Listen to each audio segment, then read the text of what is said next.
Ladies and gentlemen, boys and girls, welcome to Late Chonk, the podcast. That boy, he coming. Anyway, this is reaction time. We're going to talk about Pokemon stuff because we do that, but we'll get to that later. I'm Steven. David, Eric are also here. I just said I'm Steven. I was wondering if you two were going to comment on that. We are Steven. I was just going to let it slide. I caught it and I'm like, I could just let this roll. Or I'm Eric. I think you were saying you were Steven, David, Eric, you know? This should demonstrate to anybody watching this that we don't do retakes. Like, we could retake that intro and it'd be fine, and that's what most other people would do, but nah, we're just real. Too real. We are high. Speaking of real, you know what's real? Merch. You can get that merch at the Funky store, funky.store. For just a little De Niro, you can have some De Niro merch, or maybe like a nostalgic Nintendo-based t-shirt. You could wear that on your skin, and it'll feel real. It'll feel real good on your skin. You should do that at the funky.store. Check that out. And also, for the record, I don't at all tell Steven how I'm going to transition into his plug every week, so he does that all on the fly. Look at how impressive that is. I give him nothing to go on. Perfect. Anyway, speaking of having nothing to go on, Western teams in the MSI semifinals, am I right? Oof. Oofy doofy. You got wrecked, but like they each individual game, even though both of the semis were like 3-game sweeps, each individual game, at least in the T1 EG series, like EG looked better in that series than I've seen an NA team look against a Korean team in a long time. Like, they had some winnable games where they just got outclassed in like several mid to late transitions, or got bodied a bit too hard early to come back. But they had winning shots, which was more than the other side of the matchup.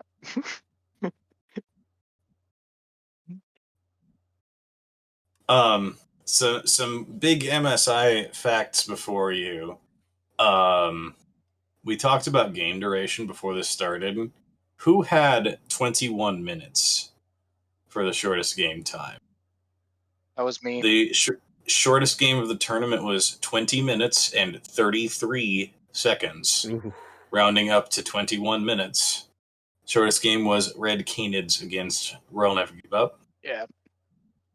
And the longest game of the tournament was 43 and a half minutes, and was game 3 of the semifinals between Royal and EG. Is that the longest history? No, just the longest of the tournament. Between SKT and EG? Is that you said, or in the other round? The Rumble round? It says it's from semifinals. Wasn't Witchcraft EG against SKT in semis? Oh no, EG was against Royal. My bad. That was the series. My brain just shut off. Okay, so it was EG RNG, and then it was SKT G2. Yep. Right. And it looked like EG had a shot in like each of the 3 games, but then just couldn't make it work. Right. Okay. Now I'm back in. Yeah. Yeah. This was game 3 with Danny on MF. And they did great early, and then just had a hard time closing some of those fights. Yeah. Yeah, they were as close as a 3,000 gold deficit at 40 minutes when they took Elder Dragon. Yeah, there was like some insane team fighting from EG in that game too, but just like a few plays got out of control. And they've always shown that like later mid game, late game team fighting, like that's like you don't want them in that sweet spot. So I wish they had gotten to showcase that for a W, because that would be very impressive. That'd be a lot of laurels to take home. Well, and what I will comment on is a running theme in our analysis of EG here has been EG likes comfort picks. Game 2 of this set, they get Jinx and Ornn, and Royal still beats him. Yeah. And I'm trying to remember that game because I thought that one was really interesting to see how like good teams abuse the Jinx Ornn comps. Let me I'm pulling it up. And the answer appears to have been that Royal maintained dragon control even in even gold game, because they took the first 3 Drakes of the game and the first Baron of the game without really ever snowballing the gold at all. First Baron goes down at 27.5 minutes, and the gold deficit doesn't actually drop until a team fight at about 30.5 minutes. So it's right at the tail end of that Baron buff. Didn't just like, I'm trying to remember this game. I think like, wasn't Bin just playing like perfect like GP as like to where like he didn't give anything up into this Viego, and like Impact like didn't get anything either. So it was just like a null lane for the most parts, but then GP got a lot all of a sudden. So yeah, in game 2, Bin like had a massive CS lead against Impact in top, and then Impact did better in the matchup in game 3, but game 2 was really bad.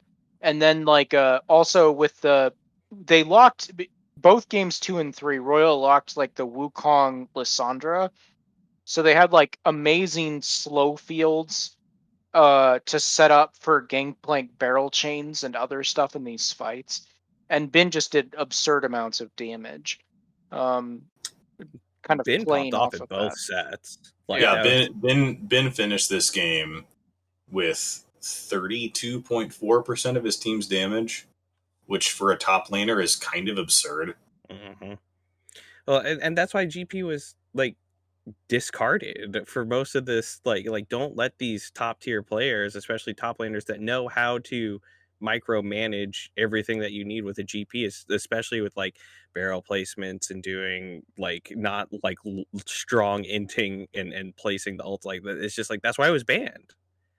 So well, and that's this whole thing to consider, right? Like he plays first strike GP. You have Ornn, so you're going to go down a lot of gold in that matchup, just kind of no matter what.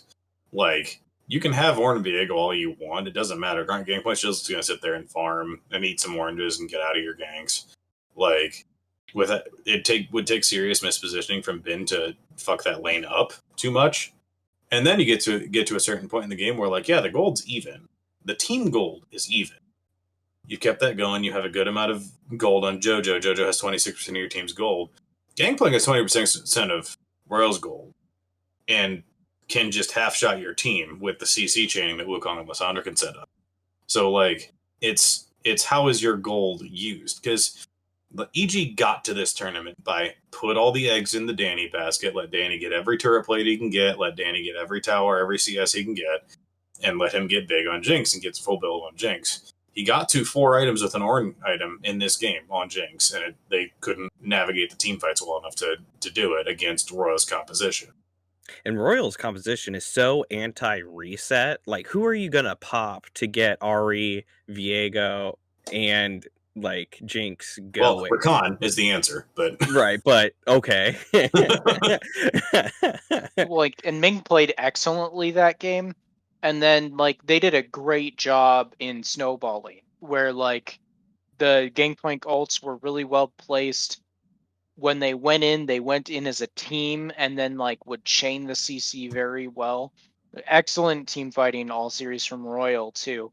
Like, that was another part of it with game 3, where like, yes, EG had some absolutely absurd team fights, but so did Royal, where like you have these back and forth events, like with Ming even like getting this like huge kill lead on Braum, and like this like really fat Braum like eating your Ornn ultimates and like jumping forward aggressively to apply passive procs. It was really sick. So they did a great job in like how they approach these games. I really did like though that JoJo had all the money in game 2, and that EG kept it, in my opinion, like fairly competitive, even despite the massive gold deficit on the sides, where like JoJo could be the one they give money to, and it looks decent until you start approaching these like super snowballed fights where Bin gets involved. So I don't know. Like, I really thought EG like got really valuable experience out of these games and should be like really a favorite going into next split. Yeah. So G2. 3-0'd by T1. Average game time, bad side of 25 minutes.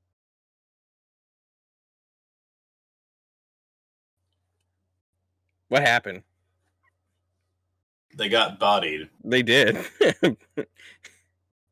But why?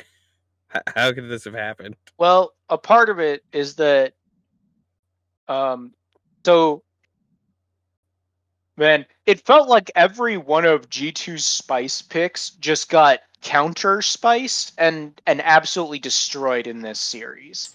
Where like game 1 was Faker's mid Tristana pick into the Galio, where he gets a couple of ganks and like kills Caps in lane and then like takes the turret and then snowballs absurdly. And then also there's the fact that Guma and Keria like they beat the Pyke in bot lane, they beat the Braum in bot lane, they beat the Karma in bot lane with the Renata and Xayah combo. So it was just brutal where like all the stuff that G2 tried to do just got countered and they lost early. Because they lost early in all these games. Very hard. My resident Tristana expert, tell me about how mid Trist works. So basically, you auto attack the enemy champion a lot, and then force them to back off or go under tower, and then you get turret plates. The other thing to do is like force resets, because forcing wave resets in mid is very powerful, where you kill all the enemy minions, you force them to farm under tower, or like you force them to like hard clear your minions, so then they have to shove out when you've dealt chip damage to them. Then your jungler shows up and you jump on them and then you kill them. And they did that. They did that a lot. Eric, how much have you played mid Trist in solo queue? I'll be honest, I haven't done that much since they nerfed AP. But it still is good. Eric's played a lot of Tristana in the bot lane in solo queue. Yeah. And it kind of works the same way, which is if you have a numbers advantage on the map, you want to jump, you want to land with the slow on the enemy champion, and then that makes it really easy. Like the Triss jump is also really good into Galio, because like Galio's evasion ability to get out of ganks is the Justice Punch, where he winds back and then goes forward. You can interrupt that with your jump on Tristana if you get to the other side of him, which like locks him out of safety. So there's a lot of play there. Also, like your AD into the Galio, which like means his shield doesn't do anything. There's just a lot. And like taunting you isn't necessarily that great for him generally, because you still get to auto when you're taunted. Yep. Yeah. And you kind of just outrange him to start with, and it gets worse the further into the game you go. Yeah, so like that one was just like a super clean snowball where, they get a huge lead early, they just win off of that. And then you go into game 2 where then they have Yone! where they have like the Yone into the Scion top lane. And then they have like the LeBlanc into the Ahri, but then also they have like Owner on Lee Sin. So they have Owner start showing up on Lee Sin, and in this game, Yanko swaps to the Viego, which, is the more scaling jungler who can try and duel, but is really trying to, build CS advantages. And Yanko started off with some CS advantages in this and the next game, but it didn't matter because Owner was like exerting an insane amount of map pressure. And so then yet again, we just had 2 more snowballs, like absurd snowballs start to finish, where like it's so hard to come back after T1 gets these early leads. And then, yeah, because like Owner was 3-2-11 in game 2, just like a lot of map pressure and presence, and he was 6-0-13 in game 3. Everywhere on the Rift. Let's see, that's So he was involved in game 3, which was 20 minutes complete stomp. He was involved in 21 of his team's 22 kills. So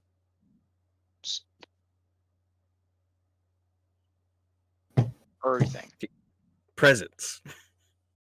And I'd like to shout out Faker hearing the Caps narrative and just slapping his dick on the table in this series. Trist, LeBlanc, Akali in a meta of control mages, mostly. And goes 18, 5, and 12 and slaps him the whole series. They really styled, like, even just like the Yone pick is so funny to me, and it just makes me giggle that was busted out. Like, I see why, but it just feels like they came in with like, we're just gonna do whatever and just outclass. That might just be my perception of it, but I was just like, geez Louise, this is either some like way above board like forbidden tech research or just like a real confidence, like, hey, we can just kind of do whatever we think is going to win and is going to do well. Yeah, the Jankos also, who has been the catalyst to a lot of G2 being what they are, having his worst series in a hot minute, was, I think, a large factor in G2 losing. And don't get me wrong, Owner's really good, and Owner got to play arguably his best champion games 2 and 3 in this, as Eric alluded to, his Lee Sin as clean as can be. But, like, Jankos' resurgence has been a lot of a key to G2 being here. And it not being here in this series meant this just wasn't going to be close. Do they make mid-split adjustments off of this, or do they just be happy? Absolutely not. Okay, I would hope not. You run this back 100%. Okay. Particularly, like, Flacken has been down in the latter half of group stage and in this, but we talk about the experience that EG got at this tournament. Flacket and Targamas are the members of this roster that had not played in big, serious, hardcore games in this before. And that bottom lane getting this experience, even getting styled on their premier picks, is critical for G2's long-term success. Yeah, they look good at the first half of this tournament, so, like... I mean, you say the same thing for JoJo, though. Mm-hmm. Like, JoJo was a very mixed bag throughout this tournament, and I still think the experience was hugely valuable. Yeah, but G2 and EG are different animals as far as decision making, so that's just me. No, just to remember for both of these orgs, the NA and the EU, they finished 4th in the regular season and made the big runs with this roster. Nothing, even if they had fallen out in groups in this tournament, I don't think either of them changed rosters. Like, you proved something regionally with what they did in spring playoffs, that you've got a recipe that can work that's only going to get better with time. Yeah. So, no, you don't touch this. No.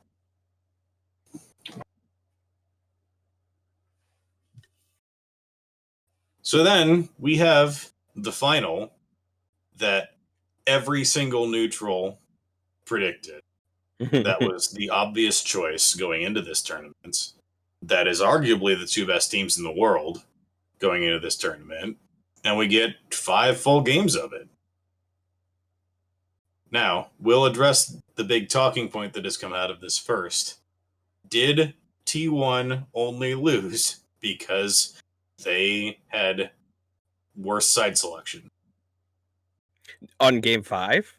No, for the whole series. No. So, for the whole... Well, I was just... Well, series, okay. Like, because, like, if you look at pick ban, though, alright, game 1 is weird. So, like, I think that if they don't, like, absolutely botch whatever the hell happened game 1, that's a fair point. But game 1, it felt like they threw away either in draft or super early. And then after that, it was downhill. Because, like, you can see that for games 2 through 5, one team picks Ahri because they let Ahri through. and then the other team plays their answer to Ari, which is usually Lissandra. And Ari loses every game that it's picked, which is incredible because it's like it's like one of the highest priority picks in the tournament. The other big thing is that on the Royal wins, they specifically let through Gwen.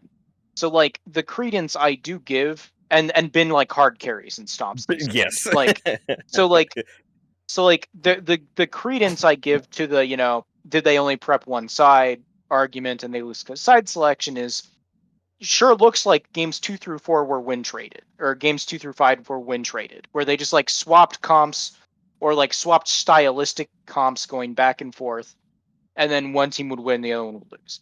But the first game, that one they definitely had control over and did something real wild where they like let through the Gwen and then they pick like Jason to it.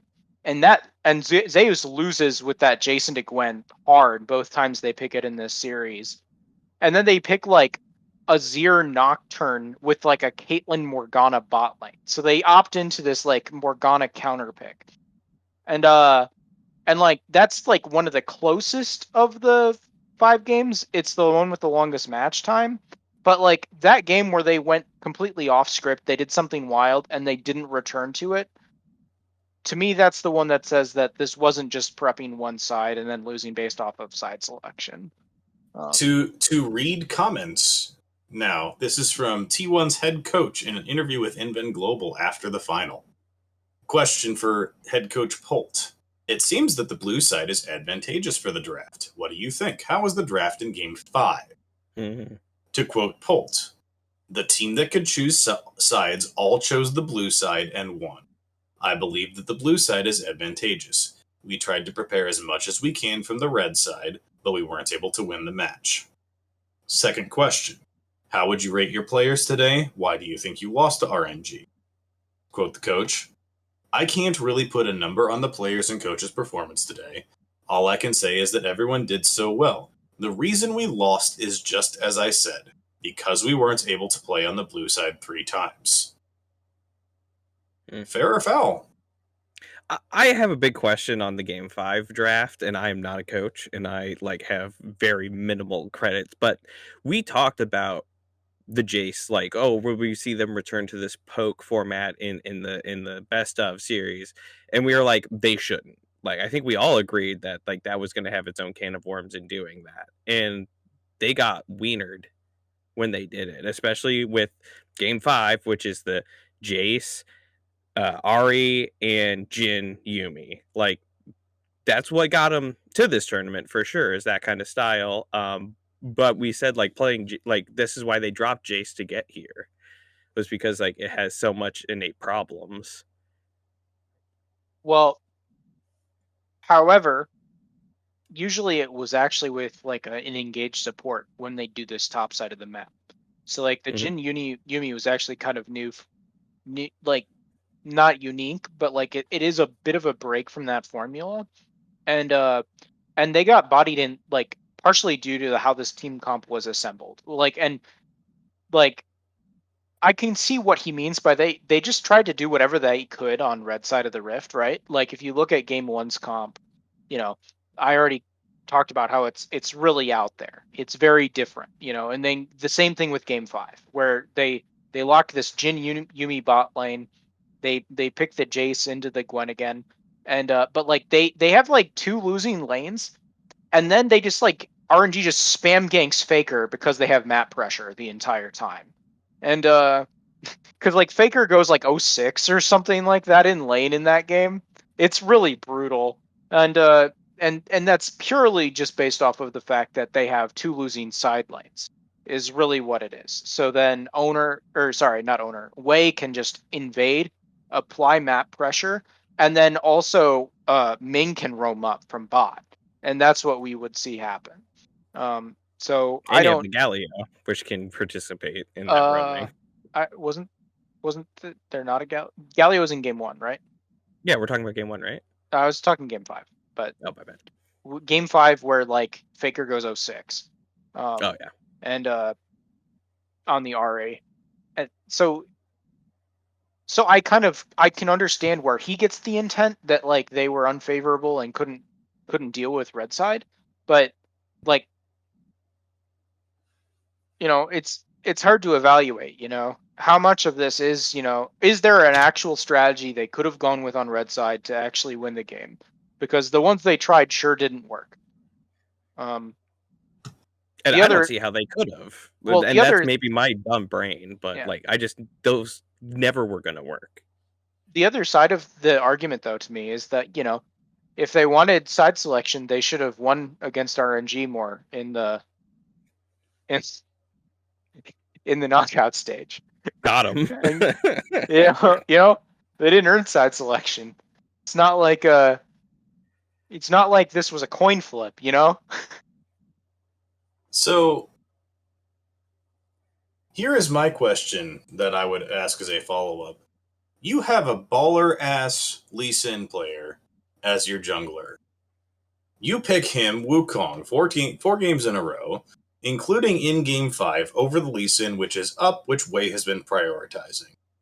That is my question. Why Wukong on R2 instead of Lee Sin? And they were getting the Lysandra taken away from them, correct? They weren't just locking both of those in a rotation.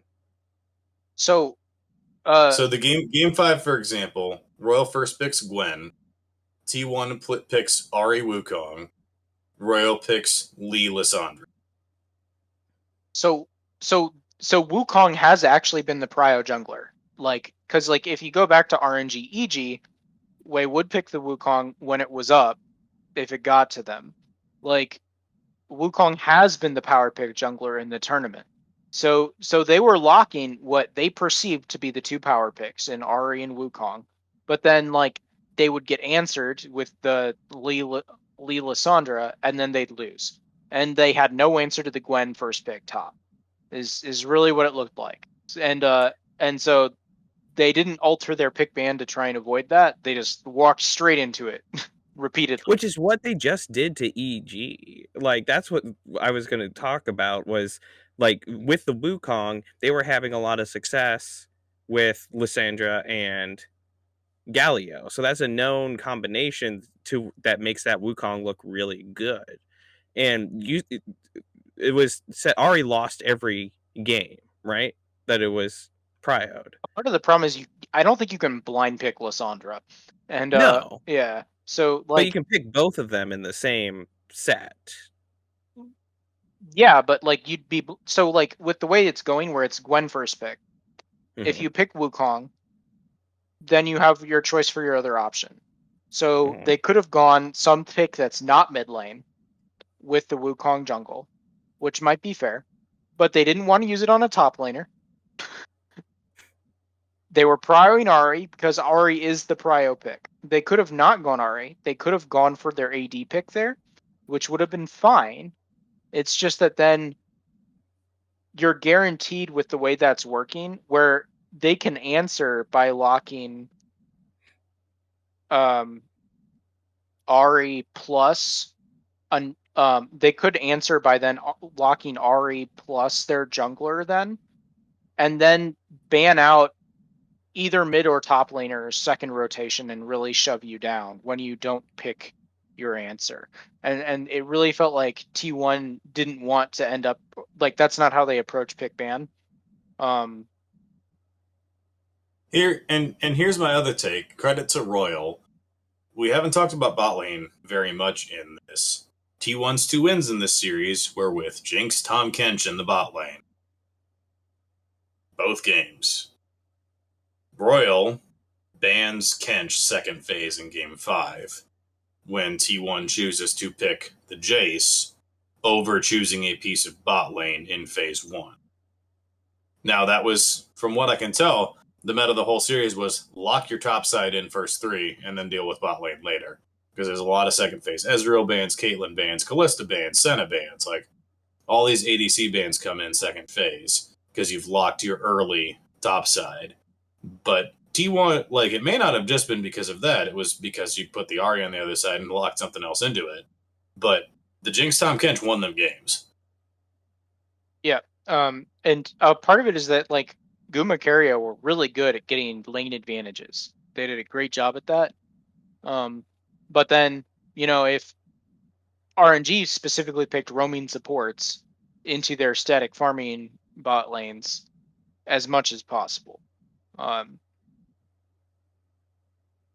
seemed pretty smart. Yeah, like the evolution of the bans in this series is really interesting. Like the Gangplank goes unpicked in game 1, which is interesting. Then T1 picks it and wins it in game 2, where I was like, okay, we will just ban that for the rest of the series. The Gwen alternating bans were a part that has been featured here. The inconsistent Lucian bans, I think, are an interesting thing that we haven't talked about here. Each team banned Lucian in games 2 through 5 without it ever having been picked in first phase. What's that sauce? I'm guessing it's for Lucian flex, primarily in mid lane. You Yep. don't want Zhao doing that to you. But both teams did it. Yeah, so both teams are banning it on red. I'm guessing it's Scrim special sauce. Scrim's variants, yeah. Where like both of these teams have flexed. Actually, Lucian yeah, both won. teams banned it on red side. Yeah. Each time they were on red side, all 5 games. I think the Ahri was bait. And if you take that Lucian away, that like you're pinching them into that Ahri pick. Like everybody lost when they were forced to pick the Ahri. It's like maybe I'm a chimpanzee. I don't know, man. I feel the Ahri pick was very strange, and the prio on it. Well, especially when there's been a clear answer. There's been multiple clear answers shown to it. Yes, like Faker played the Ahri into it in the previous, the LeBlanc into it in the previous series, and played it again into it in this series, and won on it. Like there's answers to it. I think it's just being too inflexible in, like, if we're gonna blame side selection, and we're gonna blame that, I think that if that's the component, it's you're being inflexible with it, and what you've prepped isn't being like. Well, yeah, and that's like the other piece of this is it goes back to those consistent first 3 bans, right? So T1's consistent bans that they kept, they banned Viego in 4 and 5 after Royal went 2-1, picking Viego every game in the first 3 into the Wukong and the Nocturne in game 1. So you have this Viego ban. Like, we've beaten it once. Could let that through. You have Nocturne, which they banned in both of their wins. So I get that one. But also, it went through unpicked in game 3. Well, no, they picked it away themselves in game 3. My mistake. So they're denying the Nocturne, they're denying the Viego, and then you have Lucian. The question is, you've won against Viego. Why not just drop your Viego ban and ban the Gwen out yourself? Either ban the Gwen out or ban the Lissandra first 3 or something else. They also were terrified of Ben's Jax, so then they had like Jax ban prio in like games. Or in 2 and 3, they banned Jax first phase. Yeah. Ben was such a beast just in drawing everything. Bans, attention, like pressure. Like he really did well in all. He was a beast on their wins. And the Camille game was okay, but that Gnar, he should not play Gnar. Just keep that away from him. Don't let him do that. That's bad. That's real bad. But when they gave him the power picks, especially these bruisers, he looked really good. So if you take out the Gnar game, Ben was 1-5-2 in the Gnar game. In all the other 4 games of the series, he was 21-4-14 in the set. 13 of those is in one game, right? Like, didn't he go like 13-0 in the Gwen? In one of the Gwen games, yeah. He had at least one really sick game. That would be game 1, 13-0-3. Yeah. Like, that's a tilter. That's what one of the series you just tilted. When I got to game 5, I couldn't believe they picked the Jason to it again. Like, it's after the watching troll, straight up. I'm sorry. I don't know, man. I was befuddled. Hang on, let me... Like, Zeus's KDA in the series combined into Gwen. 363. 310 9. 414. 414 and 9 into the Gwen in the set. That's a yikes. It ain't good. So I don't know. I like the side selection argument's so weird to me when you have like. Well, and it's a terrible excuse. Play better. It's the game. Play It's better like it's at any point in the tournament. Yeah. Like, and Royal had to win one at some point. Blue side had a higher win rate in the tournament, 53% to 47%. Not statistically significant. I don't care about sample size. Sorry. Yeah. In a game that's constantly being balanced, like how much, like if it was straight 50-50, I think people would have questions. Well, and there have, don't get it wrong though, there have been patches where it has been unbalanced to a significant degree in Pro. Yes. Like that has gone over 60% on both blue side and red side at previous points in the game. So and they fixed it, but and in LEC playoffs, very specifically, like Dylan Falco like talked about how in a vacuum, everyone will choose blue side over red because that 55 roughly percent win rate is like holds true period throughout the history of the game, where blue side is just slightly statistically advantaged. And I see it both from pick ban, but also from the way your lanes play out and like how you have access to the map just is better on blue side at pro level. But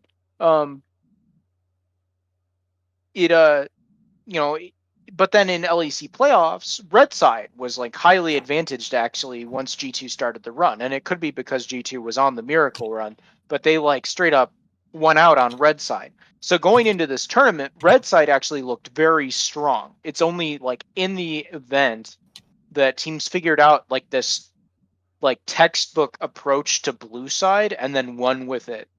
Like specifically RNG won with it in this series, and then blue side started to shift back again. But like the fact that both semis were 3-0 stomps with the losing team being on blue side of the map tells you that this blue side being advantage thing is not enough of an outlier to like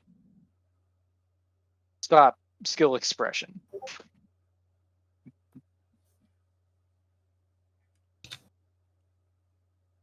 Also, since you noted Dylan Falco, I just went to look. Red side had a 57% win rate in LEC playoffs. Yeah. Just for the record. Yeah.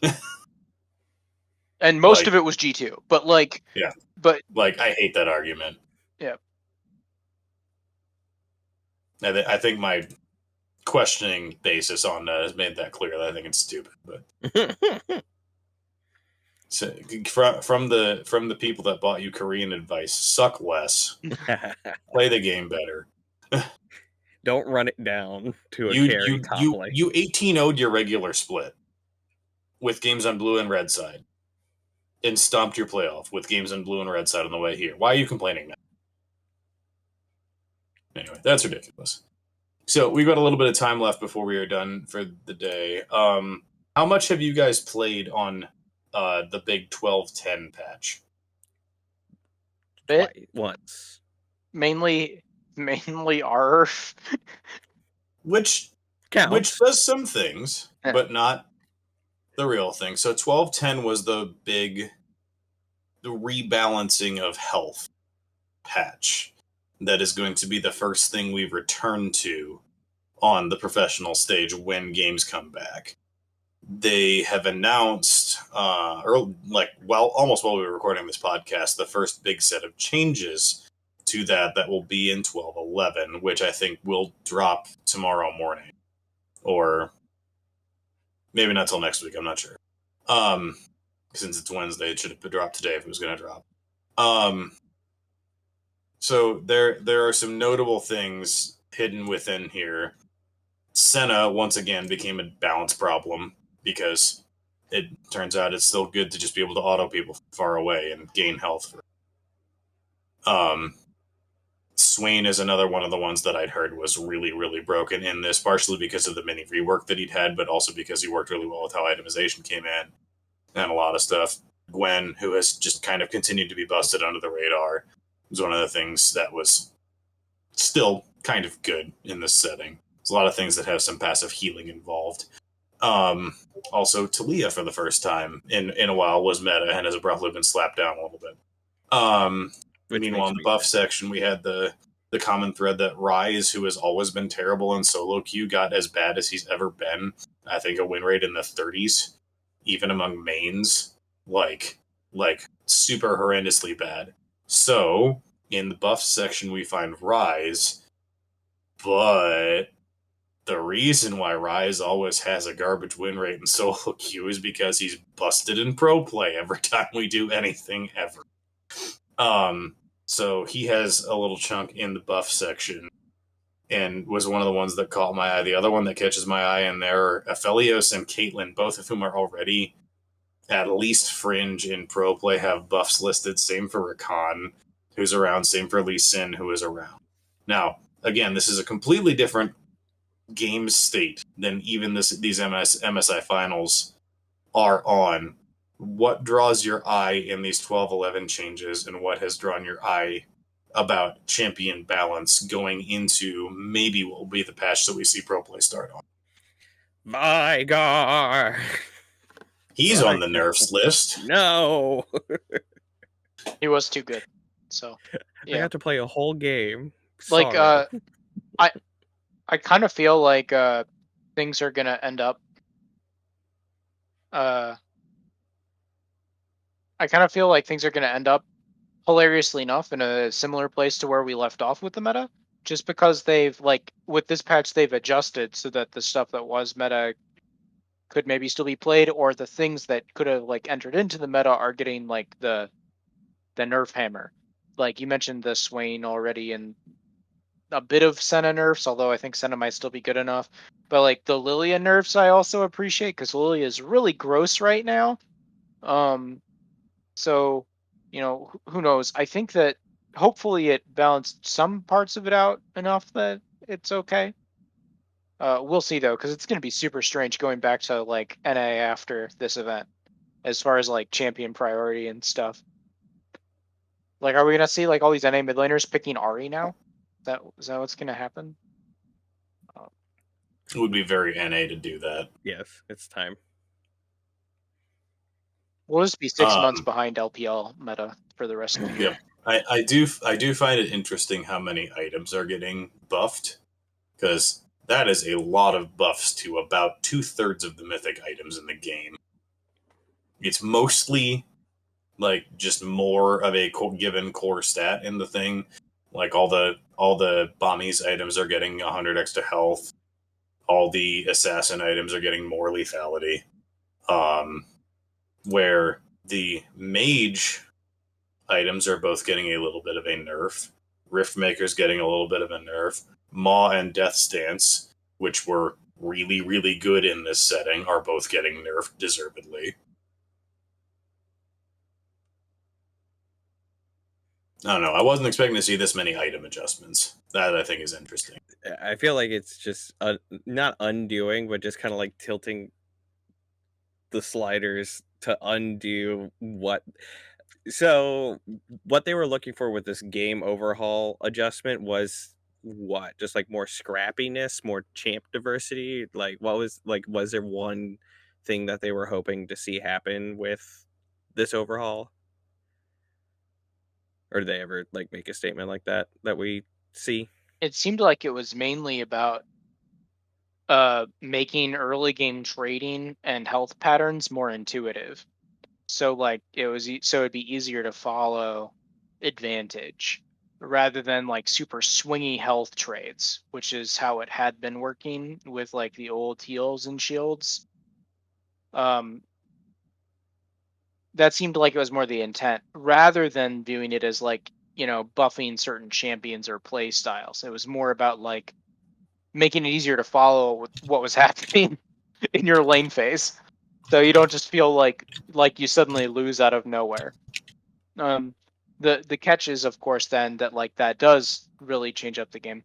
And to me, the item adjustment thing is typical Riot pattern, where it's like they change like a core rule or they change like something, and then they'll adjust something completely different based off of results to try and like achieve this equilibrium they're looking for, which may or may not actually fix the problems. So it could be that these same OP champions are still OP, or it could just be that they've like, nerfed some other stuff completely out of contention based off of it, unintentionally.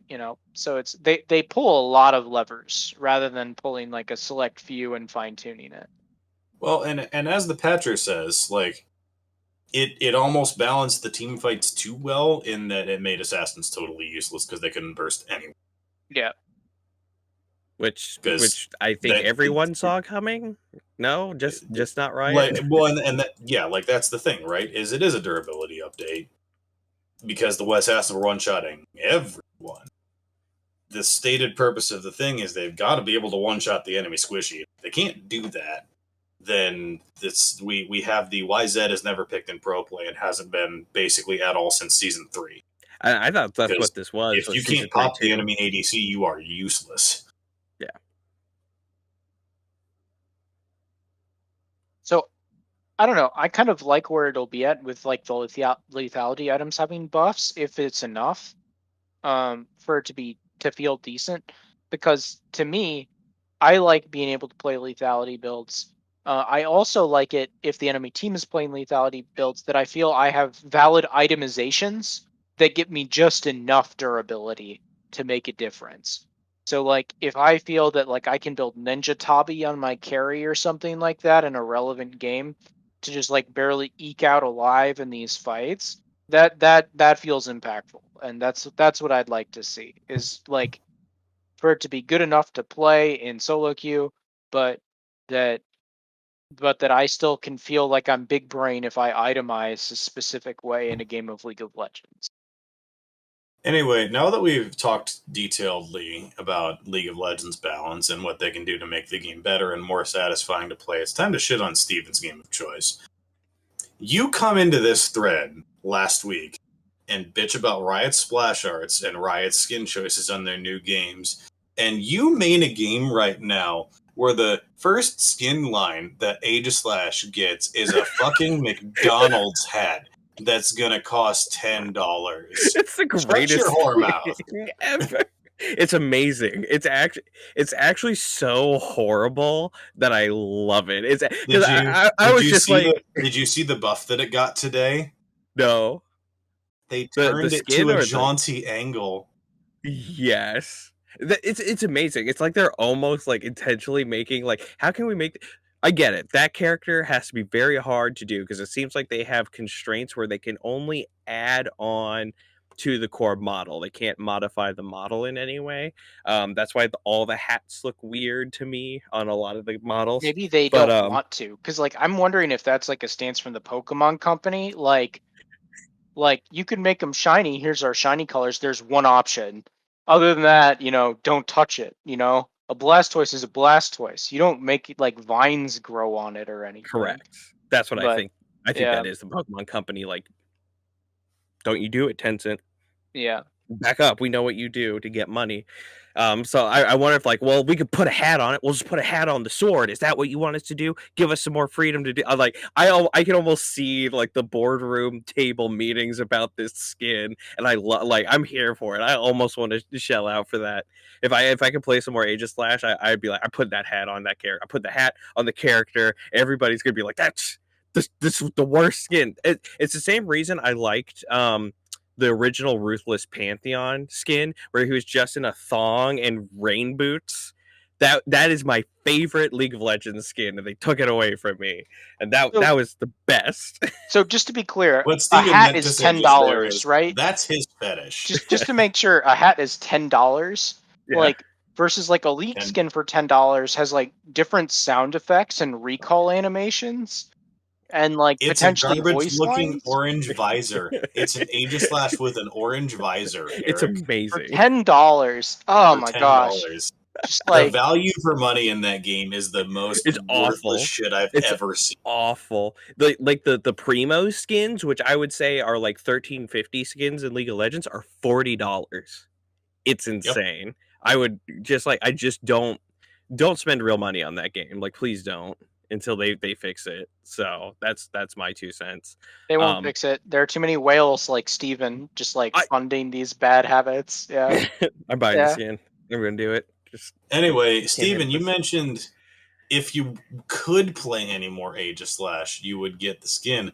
Why can't you play any more Aegislash, Steven? Because I hit Master 1400 and I don't want to play the game anymore.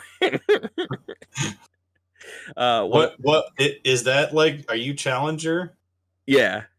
You're Challenger in Pokemon Unite? Yeah, or Master,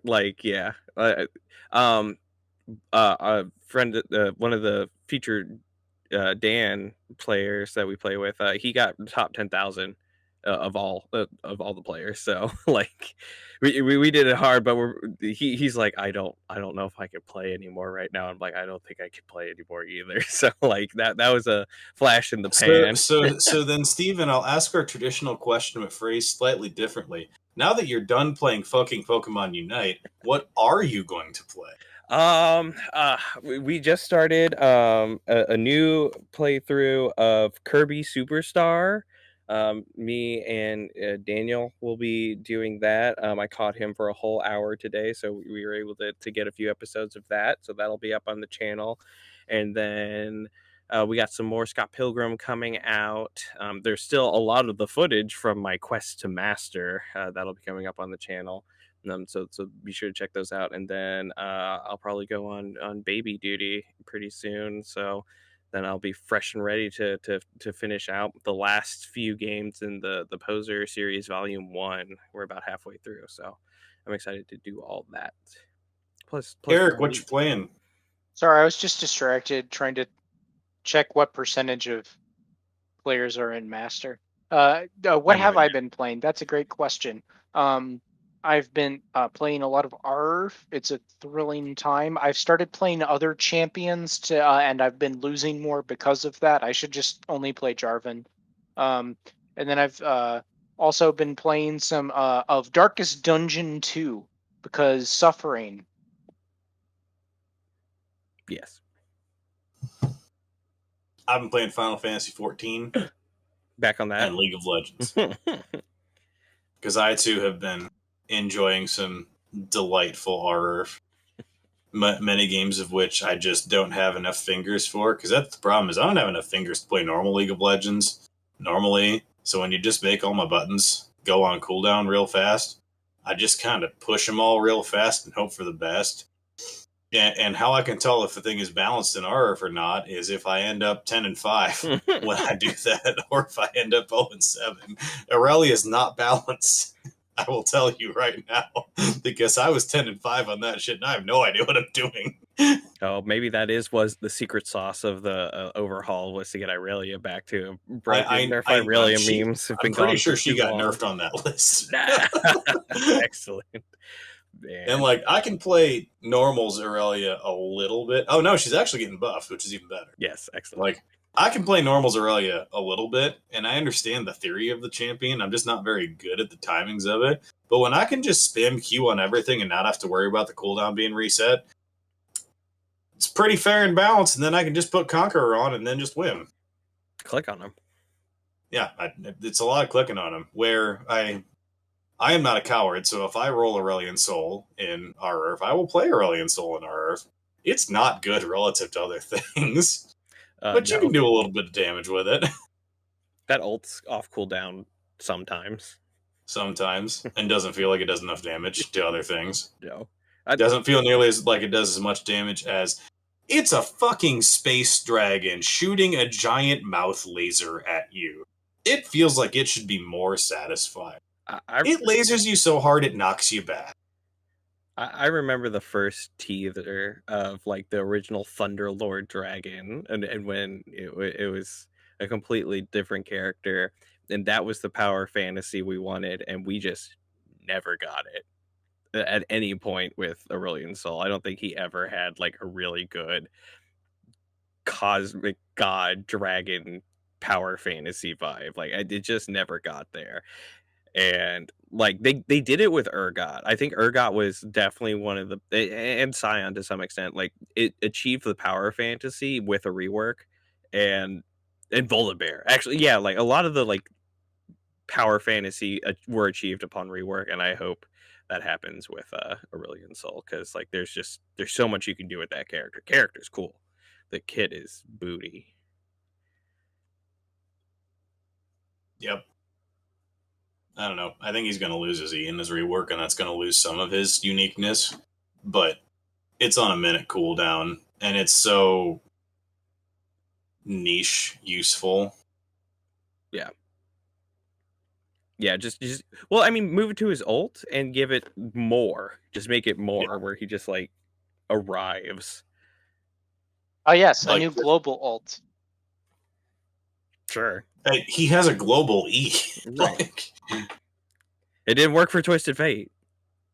Shout out to, like, let's remember the one time Aurelion Sol was meta in mid lane. It was Huhi doing that shit like level 3 to gank bot lane, which is kind of nuts if you can pull it off. His laning is just so bad that it doesn't matter. Right. Well, everything else is just so bad. Yeah. I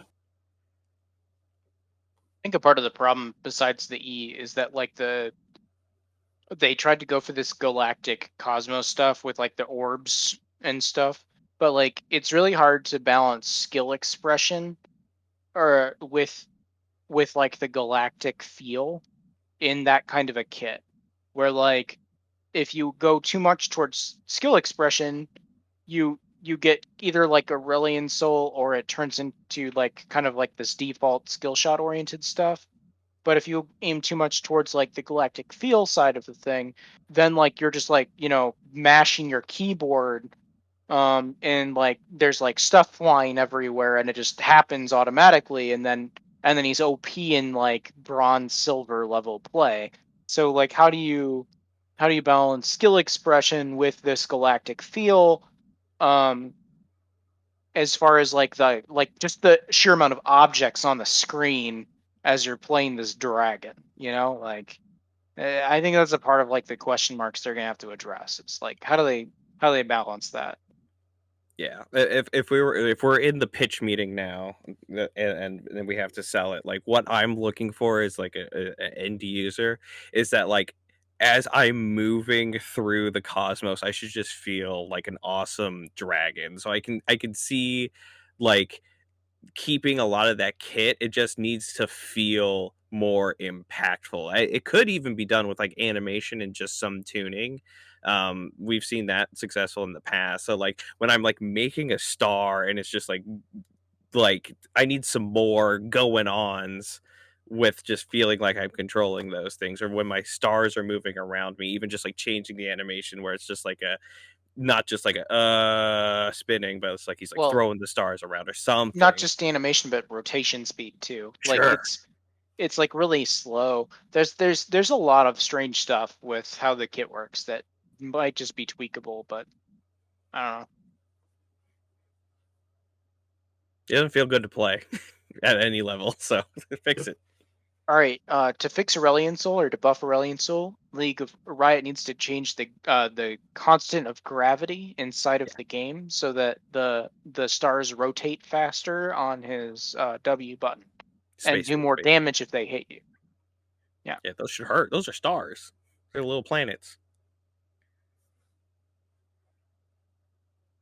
All right. Well, I didn't expect to get to talking about Aurelion Sol balance during our MSI Championship final podcast, but we made it. It's time to react to Here we go. I haven't talked to the boys about this, but we might take a week off next week because there kind of ain't shit to talk about right now. Say less. So we'll be back in a week or two when we feel like it. Check the merch, check the site, check the YouTube stream, like, subscribe, review, all the good jazz. We'll see you next time.